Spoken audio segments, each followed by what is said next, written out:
Hello everybody, just doing a quick video here regarding the TTO2 chassis. I've just built this relatively last week, and I built it as a standard kit. There was no upgrades or really nice metal parts in it. But it did make quite a bit of a racket. So what I've done, I've took it apart and I've upgraded some parts to it. Not many, but I think some that make a difference.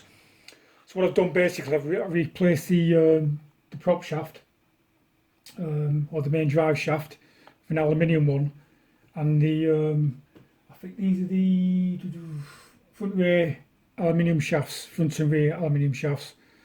So these are the old parts here. So that's made out of plastic. As you can see, it slightly bends that. So probably at high speed, you probably want to get some oscillation there if it's bending.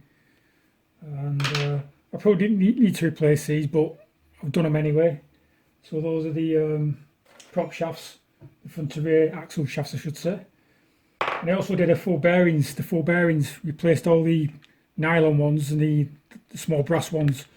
So I completely replaced these with proper ball bearings.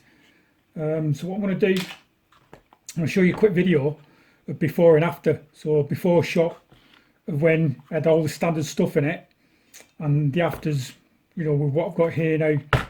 So it does make a big difference, and it's massively worth the upgrade. I'm going to do the steering as well. So I've got the steering linkages in order, which are aluminium as well, which should get rid of all this. You can see this slot there slightly. I can get rid of all that because there'll be bearings in these as well. So I'm just going to show you the video. You can see the difference.